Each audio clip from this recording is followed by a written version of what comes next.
Hello दोस्तों, आज की वीडियो में जानेंगे दोस्तों शुक्राणुओं को बढ़ाने वाली दवाई के बारे में। ऐसी पावरफुल मेडिसिन के बारे में हम जानेंगे दोस्तों, जो पुरुषों में शुक्राणुओं या स्पर्म काउंट को बढ़ाने के लिए यूज़ की जाती है। जिन पुरुषों में स्पर्म काउंट कम हो गया है उसको बढ़ाने के लिए जो मेडिसिन का यूज़ करते हैं उसके बारे में जानेंगे।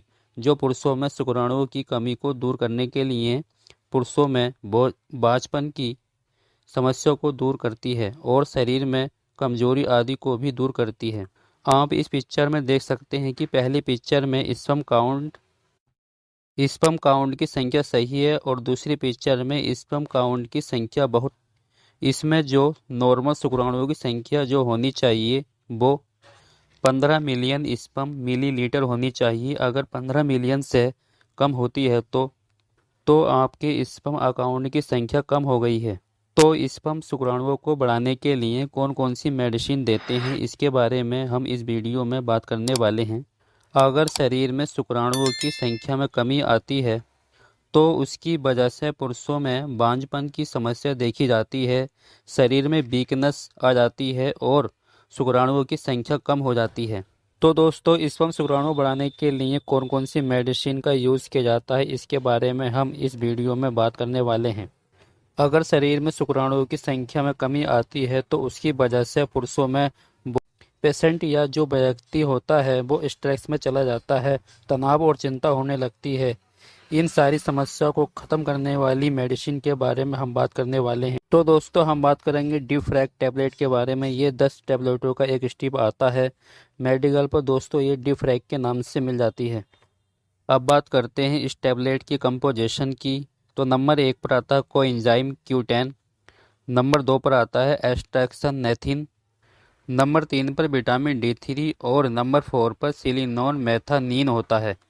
ये चारों जो कंपोजिशन है दोस्तों, ये एक साथ मिलकर काम करते हैं जो कि इस टैबलेट को ये कंपोजिशन मिलकर बहुत पावरफुल बनाता है। अब बात कर लेते हैं इस टैबलेट की कंपनी के बारे में कि ये कौन सी कंपनी की ये मेडिसिन है। तो ये medicine shield health care pharma द्वारा बनाई जाती है। ये टैबलेट एक प्रकार की न्यूट्रिशनल सप्लीमेंट है। ये शरीर में न्यूट्रिशन की कमी को पूरा करती है। ये शरीर में लो स्पर्म काउंट को पूरा करने का काम करती है। इस टैबलेट का यूज स्पर्म काउंट और स्पर्म की क्वालिटी को बढ़ाने के लिए इस टैबलेट का यूज़ किया जाता है। अब बात करते हैं इस टैबलेट के डोज की कि इस टैबलेट को कैसे खाया जाता है। तो दोस्तों, इसकी एक गोली खाना खाने के बाद दी जाती है। इसकी एक टैबलेट आप दिन में एक ही बार ले सकते हैं। चाहे आप इस टैबलेट को सुबह ले सकते हैं या दोपहर में या फिर रात को सोते समय भी ले सकते हैं। आपको दिन में एक ही बार खानी होती है। इस टैबलेट को फिक्स टाइम पर खाना होता है। जैसे कि आप सुबह खाना खाने के बाद 10 बजे खाते हैं तो अगले दिन आपको सुबह 10 बजे खानी होती है। ऐसा नहीं है कि आज आप 10 बजे खा रहे हैं तो अगले दिन 11 बजे खा सकते हैं या उससे तीसरे दिन 2 बजे खा सकते हैं। ऐसा नहीं करना है। अगले दिन अगर आप 10 बजे खाना खाने के बाद खा रहे हैं तो अगले दिन भी आपको 10 बजे खाना खाने के बाद खानी होती है। अब बात कर लेते हैं कि ये टैबलेट कितने समय तक खानी होती है। इसका जो ट्रीटमेंट है दोस्तों, वो कम से कम 2 से 3 महीने तक चलता है या फिर लंबा भी चल सकता है।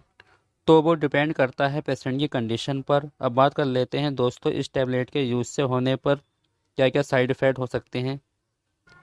इस टैबलेट के यूज़ से कुछ कॉमन साइड इफ़ेक्ट हो सकते हैं।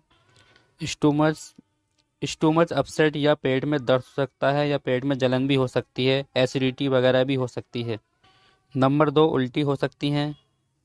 नंबर 3, पेशेंट को दस्त हो सकते हैं और पेशेंट को नींद आने जैसी कंडीशन भी हो सकती है। इसके अलावा पेशेंट को हार्ट हो सकता है या फिर यूरिन का रंग लाल हो सकता है। तो पेशेंट को चिंता नहीं करनी चाहिए, डरना नहीं चाहिए जब तक आप इस गोली को खाते हैं दोस्तों। इनमें से एक या अलग साइड इफ़ेक्ट देखने को मिल सकता है, चिंता करने की कोई बात नहीं होती है। अब बात करते हैं दोस्तों कि किन पेशेंटों को ये टैबलेट यूज़ नहीं करनी चाहिए। हार्ट के पेशेंट को ये टैबलेट नहीं खानी चाहिए या लीवर से संबंधित कोई प्रॉब्लम हो तब भी ये टैबलेट का यूज़ नहीं करना चाहिए। किडनी के पेशेंट को भी ये टैबलेट नहीं खानी चाहिए।